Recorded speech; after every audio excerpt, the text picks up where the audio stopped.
Eumina. O irmão mais velho segurou firme o pulso de Tupinambá, envolvendo-o apenas com os dedos, polegar e indicador, ambos formando um círculo como uma algema, impedindo-o de movimentar-se além dos limites da força do opressor. A diferença de idade entre os dois era, então, fantásticos 5 anos. Francisco já estava no ginásio. Tupinambá recém ouvia conversas de que, no ano seguinte, iria para o primário do colégio público da zona onde moravam. Jardins de infância seriam algo que tempos vindouros de mulheres trabalhando fora de casa iriam determinar. A diferença desses poucos anos era o bastante para que Francisco, um defensor do irmão nas rusgas de rua, fosse um companheiro para conversas e brinquedos nos dias de chuva, quando ficavam retidos em casa. Da mesma forma, para transformá-lo comumente em cobaia de suas descobertas e experimentos. Foi extremamente desagradável, como sempre, ver-se mobilizado. Era uma reação que externava com intensidade. Sentia-se mal e começava a espernear, a agredir o irmão mais velho, até ver-se livre do simples aprisionar de seu pulso. Francisco já conhecia bem a reação e, de tempo em tempo, quando queria azucrinar o caçula da casa, aprontava situações como essa. Para ele, era uma brincadeira sem maldade, e a resposta do irmão se apresentava como algo normal. Não havia com que se preocupar. Era como atucanar as pessoas porque lhe parecia agradável observar suas contrariedades. Para Tupinambá, entretanto, era diferente.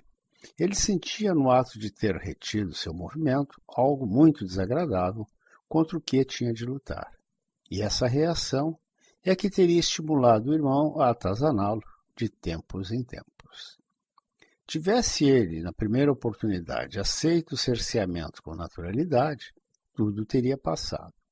Sucede, entretanto, que o natural, o normal, para ele era se opor, resistir, da forma que podia. A objeção indignada, sofrida mesmo, levou o irmão a provocá-lo outras e outras vezes. A vida, mais adiante, viria a ensinar-lhe algo, talvez a partir desse episódio com seu irmão. Nunca teve um apelido consistente entre os moleques de seu universo, tampouco no colégio e universidade, mesmo no quartel. Não que tivesse ficado imune a um ou outro apodo. Não, sucede que os ignorou, gerando desestímulo aos alcunhadores. Mas como ignorar, como ter um comportamento racional, tratando-se de um menino de 6 anos de idade?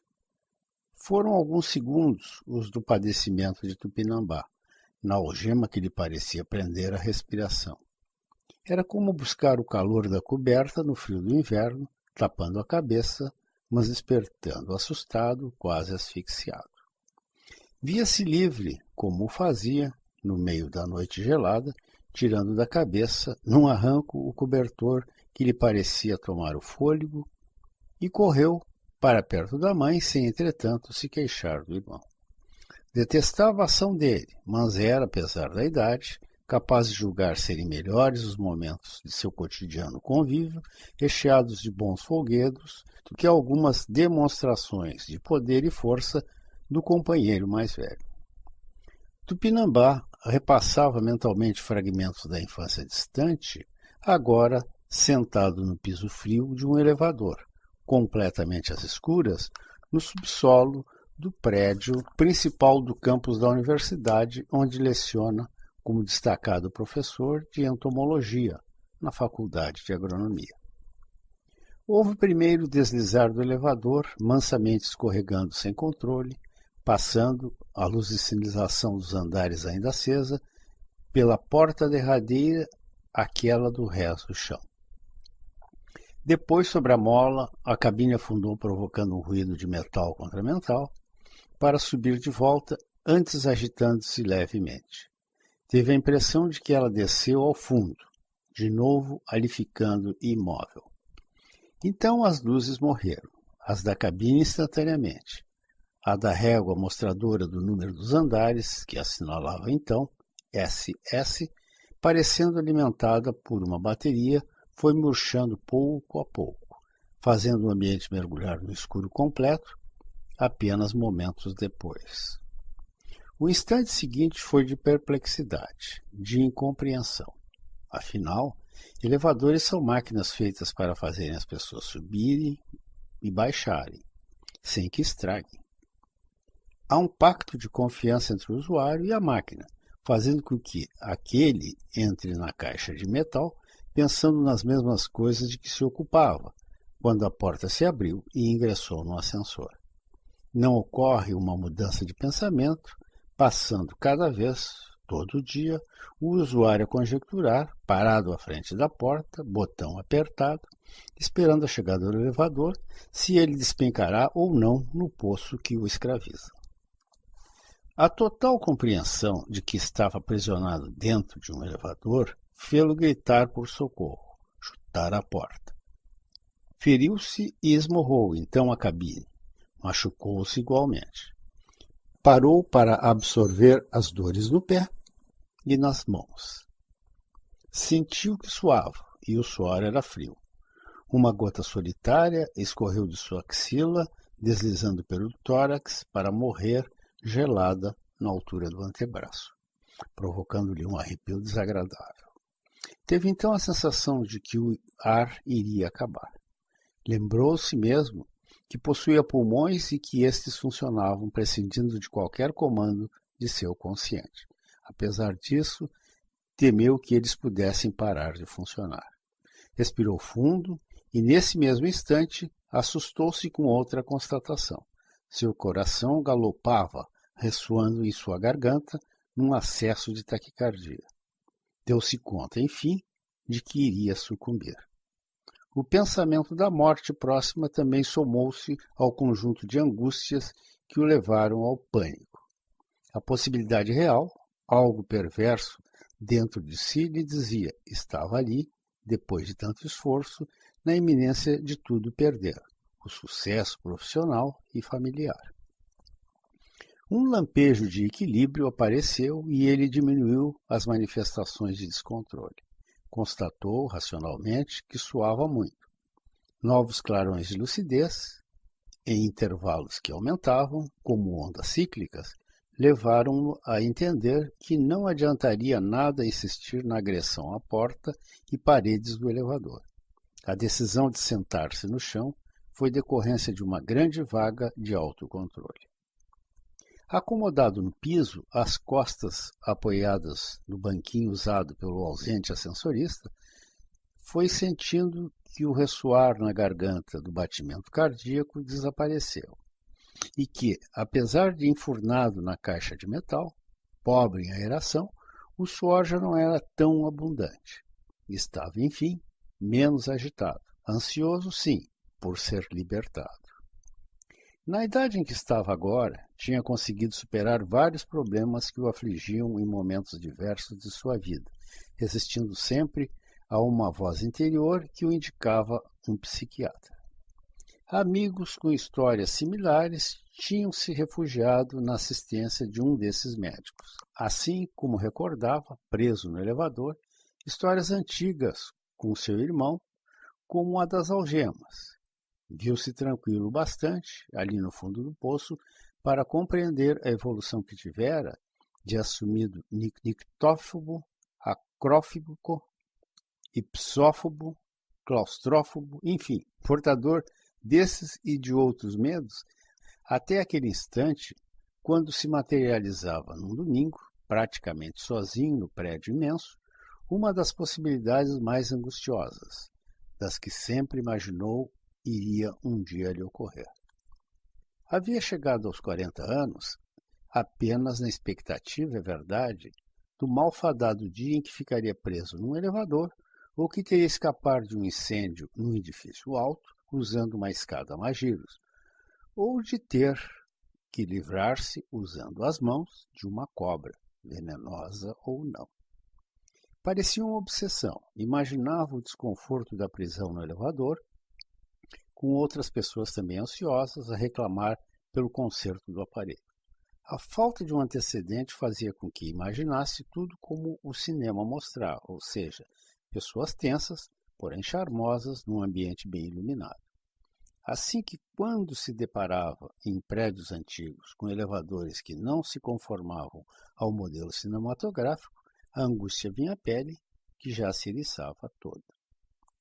Quieto no escuro, passava-lhe pela mente 3 momentos de descontrole, semelhante ao que tivera poucos instantes atrás, quando ainda menino, no pós-guerra, atracaram no porto navios da Marinha do Brasil. Eram destroyers, fragatas, contra-torpedeiros, corvetas e submarinos. Eles não são grandes como os dos filmes, registrou com certo desapontamento, falando com o irmão Francisco, referindo-se aos submarinos. Os nossos submersíveis, então, constituíam-se em sobra de guerra de 1914, muito menores e mais rudimentares, naturalmente, do que as belonaves da Segunda Guerra. A cidade, tinha essa impressão, havia se deslocado toda para conhecer aquelas fantásticas armas de guerra, vistas antes apenas nas fotografias de jornais, no O Cruzeiro e nos informativos cinematográficos das matinés de domingo, como o Les Actualités Françaises, os jornais da tela da Metro, Paramount e Fox, os seus narradores famosos Ramos Calheira, Luiz Jatobá e Dias Leme. Ou nos muitos filmes, com estrelas do primeiro naipe, que viria a saber depois, se constituíam em peças do esforço publicitário de guerra do governo americano. No cais do porto, filas enormes, as primeiras de que participava. Chamavam-nas bichas, em tempos quando entrar nos lugares dava-se na base do empurrão e da esperteza. Organizavam milhares de pessoas que desejavam entrar nas embarcações. Saíam de uma e entravam na outra. Foi uma festa para Tupinambá conhecer, cavalgar, mesmo monstros bélicos adormecidos.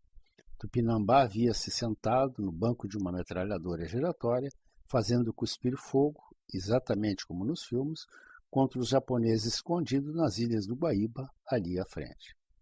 Da metralhadora foi para o canhão e fê-lo troar na mesma direção, atingindo postos de combate nas mesmas ilhas. Como imaginava, nas sessões das matinês, foi vagando de um para outro armamento, de um para outro vaso de guerra, até que, não sabendo nem como, viu-se no turbilhão da visita dentro de um submarino. Não teve como retornar, tamanha a quantidade de gente que havia à frente e principalmente atrás de si. Uma onda de calor engolfou-lhe, dando a impressão de que sugara todo o oxigênio de que necessitava para respirar. O ar fresco da rua, cuja existência era ignorada, afinal era tão natural quanto respirar, coisa que se faz sem pensar, cedera lugar a um profundo odor de óleo quente, tornando o ambiente abafado, sufocante. Insistiu em voltar, mas não pôde. Os olhos daqueles que circundavam estavam embevecidos demais na novidade daquele conjunto de máquinas, comandos, agulhas, botões e mostradores, para dar importância à angústia de um menino apavorado. Tentou gritar qualquer coisa, mas a voz não lhe saiu da garganta. Empurrado, de forma irreversível, foi sendo tragado pela baleia de metal, que o fez sentir-se tal qual Jonas, como aparecia na gravura de um evangelho ilustrado da editora católica FTD. Noutro retrospecto, não era mais o menino no navio. Era o homem de 35 anos que amealhara recursos para viajar com a mulher e filhos em férias pelos Estados Unidos. Na visita indefectível à Estátua da Liberdade, inventara de escalar o interior do monumento para atingir a parte mais alta, onde está a tocha. Começou a galgar a escada em espiral, o que foi, ao mesmo tempo que consumindo suas reservas de oxigênio, minando sua musculatura sem preparo físico pela vida sedentária. Como o submarino da infância, a escada parecia não ter volta.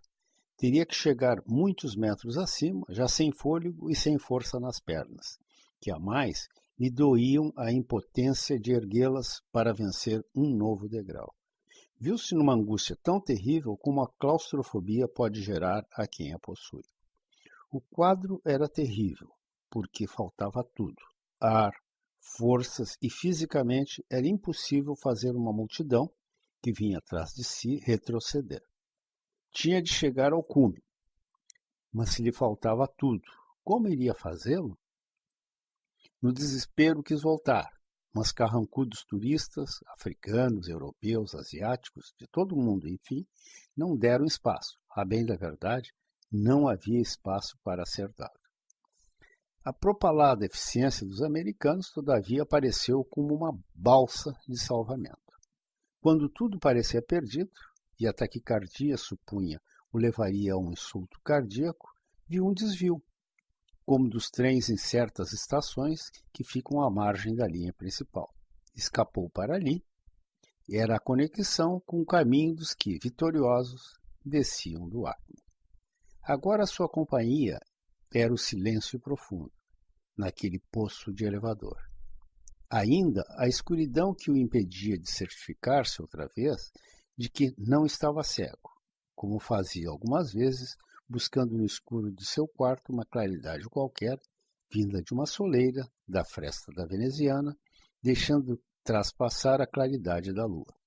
Deu-se conta de que tinha um relógio de bateria e apertou um botão que iluminou tibiamente o mostrador, mas foi bastante para tranquilizá-lo. As horas que mostravam não eram o fato mais relevante. Importante era a certeza de que podia ver. Alguns remanescentes de seus antigos temores ainda espreitavam seus caminhos, mas nada era como outrora. Fora capaz de racionalizar coisas, se não ficara completamente curado das fobias, pelo menos conseguia conviver com elas, quando ocorriam. Já não mais se atava à cama com um barbante, que cuidadosamente levava em suas viagens, quando tinha que se hospedar em pisos muito altos dos hotéis que frequentava. Louco de amarrar, falou para si mesmo, no escuro e no silêncio, e deu uma nervosa gargalhada. Sentia-se seguro de que, se um pesadelo ou um dos ímpetos de sonambulismo, muito marcantes de sua meninice, tentasse mover-se fora da cama em direção à janela, seria não mais pelo seu falecido pai devolvido à cama, mas pelo tranco que o cordão lhe daria. Nunca o barbante o fisgou, acordando-o, recordava agora, em meio às dificuldades que, brandamente, começavam a reaparecer, passadas mais de 2 horas que estava preso no elevador. Tupinambá não conseguia entender a razão por que estava todo encolhido, experimentando não o frio seco, típico do inverno do sul do Brasil, como naquela manhã de domingo que acabara preso num elevador de sua escola. Sentia, assim, um frio úmido e forte odor de maresia, mais acentuado do que encontrava, no inverno, em sua casa de verão à beira-mar. Suportava um tipo de frio que, costumavam dizer, penetrava até os ossos do corpo. Estranhou mais ainda quando passou a mão pelo piso, à volta de onde estava sentado, sentindo-o de pedra irregular, com um pouco de areia fina, gélido, aquoso. Seus sentidos aguçaram-se, sobremodo pela incapacidade de entender o que estava acontecendo. Vacilante, pôs-se de pé, quase caindo ao chão, por não encontrar apoio na parede do elevador, cuja distância do seu corpo havia memorizado. A parede não estava no mesmo local. Esforçou-se por tocá-la, mas rodopiou, em busca ansiosa. Desejava compreender o que estava ocorrendo. Viu-se no chão, ainda outra vez, e parou para organizar os pensamentos. Um cheiro intenso começou a sobrepor-se ao de maresia e mofo. Não precisou muito tempo para sentir-se enjoado e identificar do que se tratava. Era de fezes humanas. Apesar do conflito de informações que chegavam a seu cérebro, discrepantes de sua realidade, conseguiu manter-se calmo. O silêncio em que mergulhara, no ventre do elevador, começou a ser rompido com um ruído a se repetir ciclicamente. algo que ia e vinha, ondas que se quebravam numa praia. A atenção redobrada identificou no outro quadrante o barulho do mar a chocar-se contra algum obstáculo. O pânico não havia se instaurado em seu sistema. Pelo contrário, vivia um momento de grande curiosidade, com o raciocínio funcionando como nos melhores dias, desejoso de entender o que estava ocorrendo. E ali estava o escuro, quase como um elemento físico, como a única coisa aparentemente imutável desde que mergulhara com o elevador no poço de seu vai e vem. Mar aqui? Formulou para si mesmo a indagação. Ergueu-se de novo, lentamente, de forma a conseguir manter-se de pé, sem o apoio da visão. A escuridão era tão densa, absoluta, que mudou de ideia e sentou-se de novo. Sentiu um prazer no desconforto da insólita situação, ao constatar que agia com calma e que iria resolver o problema em seguida. Passados alguns instantes, desde que se sentara de novo, organizando o conjunto de informações táteis, olfativas e auditivas, estas trouxeram-lhe um novo e perturbador dado. Passou a ouvir não o gemido de uma, mas de diversas pessoas. A lamentação foi ganhando intensidade e volume. Tinha a impressão de que um grupo de pessoas, por alguma razão, externava um padecimento coletivo. Em seguida, ainda outro dado. Este da cadeia olfativa surpreendeu-o sobremodo. Era o cheiro de corpos cobertos, seguramente, com camadas de suor acumulado ao longo de sabe lá quanto tempo sem se lavarem. O odor da carência de banho foi penetrando ativo, intenso e rápido em Tupinambá, fazendo-o ter uma náusea. Como poderia entender tudo aquilo num espaço de tempo aparentemente tão pequeno? Estava na sua escola, viu-se enclausurado num ascensor e, como num passe de mágica, um mundo de coisas incompreensíveis passaram a caber dentro do mesmo elevador. Foi inesperadamente tocado por uma mão fria e suada, o que lhe provocou um calafrio, somatório do inopinado toque, com as condições de ambiente que enfrentava naquele momento, frio e umidade. Enrijeceu os músculos, como que se defendendo da abordagem, fazendo a pessoa que o procurava retroceder em sua iniciativa. Como o escuro era absoluto, ficou Tupinambá aguardando o que iria ocorrer a seguir. Seria procurado ainda outra vez, e por quem?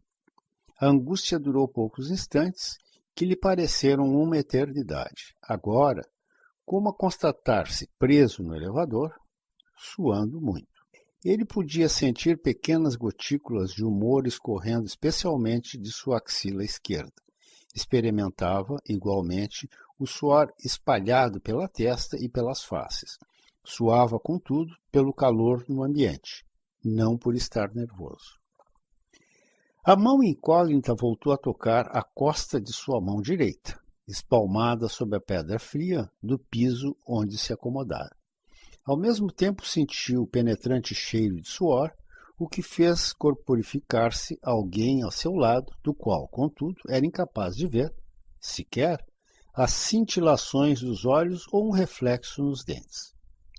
Aos componentes daquele irrealismo havia-se somado agora o calor que o corpo irradiava, gerando como que uma auréola térmica que adentrava no corpo de Tupinambá em estado de desconforto, transmitindo-lhe uma sensação desagradável. Faltava, para uma completa materialização daquela imagem, naquele universo, de alguma forma de luz, uma claridade qualquer, como a do relógio digital de seu pulso, mas o relógio não estava mais ali. Sumira, sem que a constatação do inusitado desaparecimento gerasse qualquer perplexidade. Não podia, pois, iluminar o mostrador e ganhar um brilho qualquer, como fizera instantes atrás. Teria sido realmente pouco antes? Quanto tempo, enfim, teria passado? Indagou-se, ficando sem resposta. Tupinambá viu-se a seguir espectador de um teatro do absurdo, quando os dois vultos que o cercavam iniciaram sussurrando um diálogo quimérico. Ela, indagando se o rei estava dentre eles. O homem, respondendo que o rei havia escapado e que em seu lugar trouxeram um irmão mais velho, pensando ser aquele o monarca. Falar em reis naquele local e tudo de forma difícil, num português trôpego e anacrônico, sentido já na dúzia de palavras que usaram os dois para externar seus pensamentos, exacerbou a confusão vivida por Tupinambá. Decidiu-se por perguntar a qualquer dos dois, dirigindo-se em verdade ao esmo, onde estava. Sua pergunta, entretanto, caiu no vazio. Não obteve qualquer tipo de contestação. As duas pessoas, sim, prosseguiram, passados alguns instantes, com pequenas trocas de informações. Eram indagações que, saciadas por um ou outro, levaram aos poucos Tupinambá a uma crescente compreensão do mundo em que estava.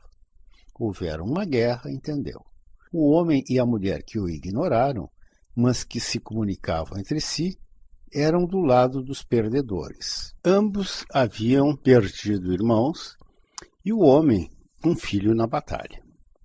Outro de uma série de arrepios correu por todo o corpo de Tupinambá quando ouviu uma referência em profunda mágoa vinda do homem ao referir-se a brancos. Não tendo conseguido comunicação com os entes que o cercavam, resignou-se em ouvir suas lamúrias e histórias. Imaginava, já agora, mas pelo imenso absurdo que a ideia representava para ele, negava-se a aceitá-la, o local onde se encontrava. E o desenho de cada um dos pontos que iriam compor, enfim, o painel onde se inseria, metodicamente se materializaram. Nos silêncios que se faziam entre um e outro comentário do homem e da mulher, Tupinambá aguçou a audição, detendo-se nos ruídos do ambiente. Os gemidos vindo de todos os cantos, como em uma enfermaria de guerra, tornavam a ideia do ambiente à sua volta algo tétrico. As eructações, flatulências e o ruído de evacuações incontidas sugeriam o caos. Choro, choramingos, lamentos, prantos, soluços, corpos arfando, ofegantes, compunham a miséria dos seres que não via, apenas sentia-os. A mais, de quando em quando, fazia-se o ruído ríspido de algo rijo, feito em metal, roçando a pedra do piso. A mulher retomou a murmurante conversa com o homem, externando sua apreensão com a saúde da filha, recém-saída do ritual de iniciação da puberdade. Teve ânimo para, ao recordar, externar a seu companheiro de jornada detalhes da festa de sua filha e das amigas dela, todas em condições de encontrarem maridos e gerarem netos que as novas avós desejavam ajudar a criar. Mas tudo tinha sido interrompido tão bruscamente. As hostilidades dos reis, as intrigas das cortes, a guerra que se repetia nas histórias dos velhos de tempos em tempos. Poucas eram as gerações que nasciam e morriam sem terem sofrido uma guerra. Fazia parte do ciclo da vida. Os homens seguiram para a guerra e morreram muitos. Muitos foram feitos prisioneiros. Estes e as mulheres haviam sido vendidos para os traficantes de escravos. Fez-se um clarão imenso. Tupinambá ficou cego por um grande período de tempo. Completamente atordoado, seus sentidos como que entraram em colapso. Não ouvia, via ou sentia qualquer coisa. Sentiu-se deitado no chão, na posição fetal, a proteger-se fosse do que fosse. E assim, sentindo-se abrigado, como ao tempo em que era gerado no interior de sua mãe, manteve-se quieto. Dos sentidos, o primeiro que voltou foi o do olfato. O cheiro à sua volta era de madeira e de graxa. Passou a ouvir, e os sons, abafados, eram os de relés sendo acionados. De olhos fechados, sentiu a claridade passando por suas pálpebras. Abriu-as com imensa curiosidade. Vendo-se no elevador da faculdade, em movimento, ergueu-se de um pulo. Logo a seguir, o bedel da porta perguntou: Doutor, está tudo bem? Atônito, mas confiante, disse que sim e tratou de ir embora. 5 anos se passaram do dia em que se tornou prisioneiro do elevador da escola. Nesse período, sua biblioteca foi progressivamente recebendo obras relativas ao tráfico de escravos. Comprava-as muitas em suas viagens. Em Londres, deliciou-se com as livrarias e sebos na área da Charing Cross, onde adquiriu livros de raro valor cultural e técnico. Recebeu outras através de contatos com colegas de magistério residentes no exterior. Em 5 anos passou a ter uma excelente seção, dentro dos seus livros didáticos, voltada para aquilo que se constituíra em sua nova paixão. Então o destino, incorporado num dos seus trabalhos científicos, que foi parar em Gana, fez-lhe chegar às mãos o convite da FAO para ir proferir uma série de conferências na Escola Técnica de Agricultura de Cape Coast, na outrora Costa do Ouro. Chegou numa tarde de sábado em Accra, quando o céu parecia se preparar para recebê-lo, oferecendo-lhe um espetáculo fantástico. Milhões de borboletas esvoaçavam umas, estertoravam outras e morriam muitas por toda a parte. Algo que conhecia de seus livros, mas que nunca antes presenciara. Era um evento natural, comum naquela região e em certa parte do ano.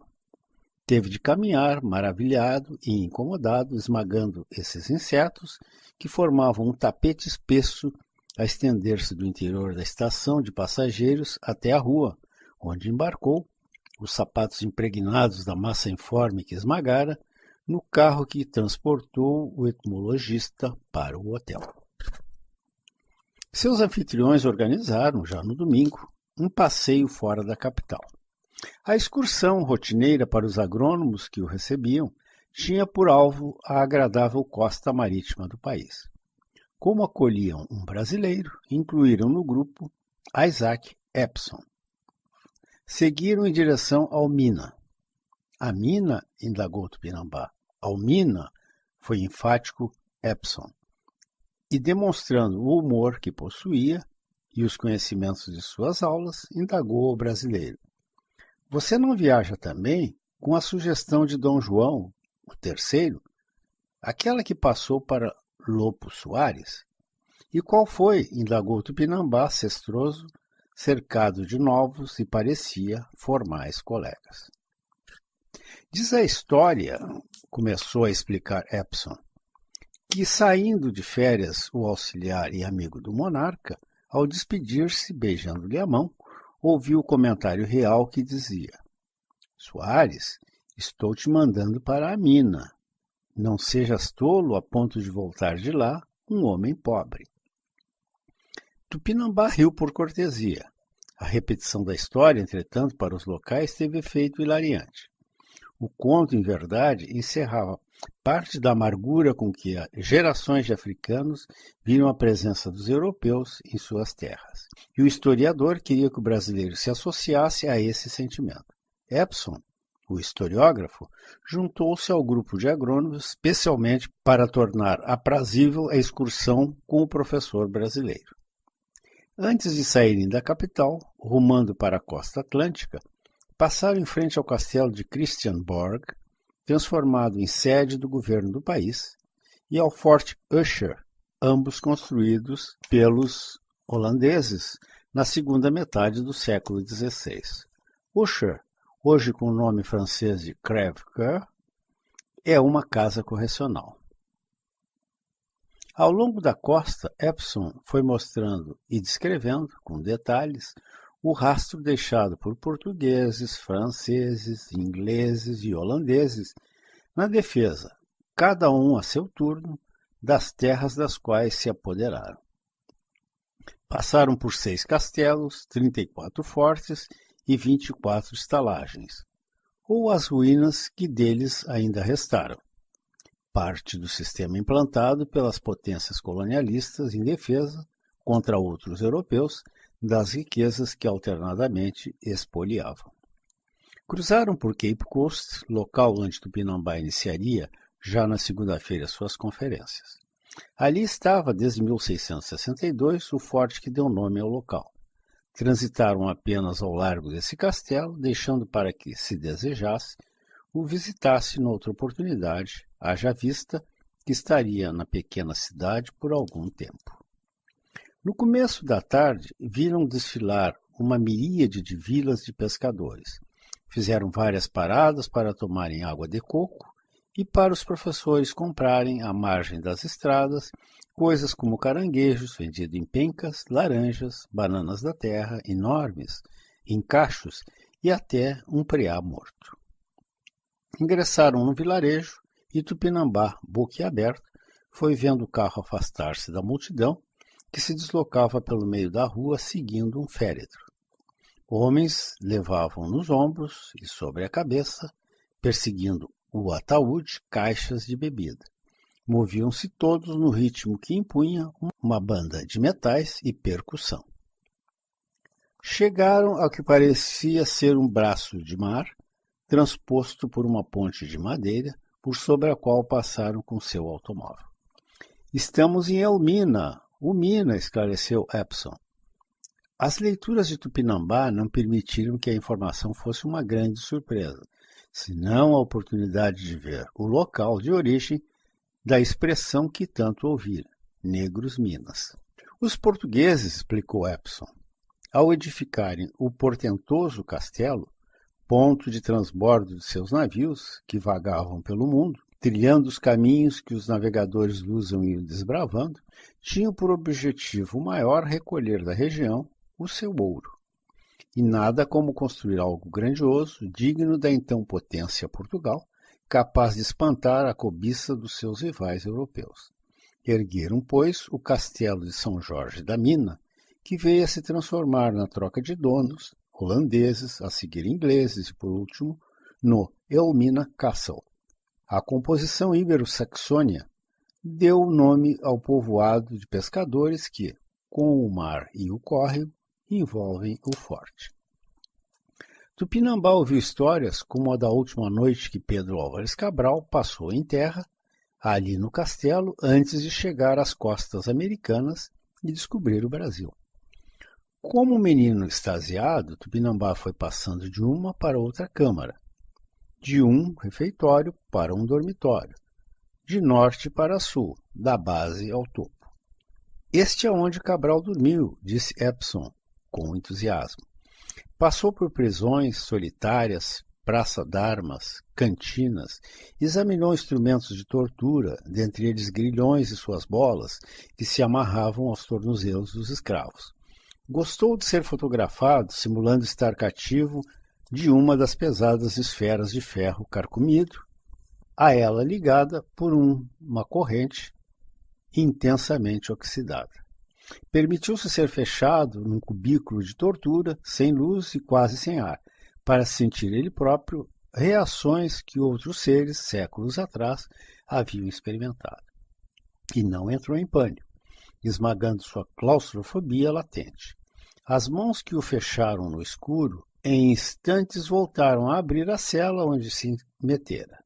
Gentis, cheios de explicações, os professores, cada um escolhendo certo detalhe, externavam seu pesar pelo que os europeus haviam imposto aos africanos. Então aconteceu. Foram uns poucos minutos, o tempo em que os agrônomos ganenses deixaram o colega brasileiro sozinho num imenso salão. De pé direito elevado, contava, em alguns pontos, quase encostados ao forro, respiros que deixavam entrar limitada porção de ar. No chão, valetas que corriam em todo o ambiente constituíram-se, um dia, em canais de coleta e drenagem da urina e fezes líquidas. Ainda no piso, o que sobrara de grilhões de ferro que o tempo, a maresia e a pilhagem não haviam consumido. O salão contava com 2 portas apenas. Entrada uma, ensinaram-lhe. A outra era do caminho sem volta. Desembocava essa num embarcadouro por onde, arrastando suas correntes e vendo lançado ao mar o que sobrava de sua dignidade, adentravam os tumbeiros. Tupinambá viu o salão dessa feita ajudado pela iluminação fraca que a saída para o mar, hoje sem porta, permitia, deixando passar uma claridade em tons de púrpura de um sol que se punha. As sombras, esparramadas pelo chão, davam uma dimensão irreal aos poucos objetos que interferiam no caminho da luz. Tupinambá era representado por uma longa, esguia e estática imagem, tal qual ele próprio se postava naquele momento quieto e meditabundo. Aí fez-se real, por completo, nos matizes de preto e cinza, o painel que sua imaginação, 5 anos atrás, reunindo pontos isolados, compôs. As pedras do chão eram as mesmas que suas mãos tatearam séculos atrás. O ruído do mar, quebrando na costa e chocando-se contra as paredes do Elmina, era o mesmo ouvido pelas sucessivas gerações que por ali passaram, pelo medo do desconhecido, pela angústia do estarem sozinhos e pela sensação onipresente da iminência de perderem tudo. Seu olfato, que do passado apenas registrava o odor da maresia e mofo, era incapaz de encontrar rastros do cheiro das pessoas que não mais se encontravam ali. Veio, todavia, de memória, como numa lufada única e terrível, o cheiro horripilante de humanidade. O homem e a mulher, que nunca os viu, sentiu-os intensamente como então. Suas vozes plangentes vieram à sua mente, naquele instante de um passado remoto, mas não imemorial. Iluminou-se em Tupinambá um detalhe. Compreendeu, no momento em que seus colegas retornavam para encaminhá-lo a outro sítio do castelo, que o homem e a mulher, de seu encontro fantástico, 5 anos atrás, falavam exatamente como faziam, na sua infância, 2 velhinhos com quem, embora tenha convivido pouco, o marcaram sobremodo, seus longevos bisavós. Em 1998.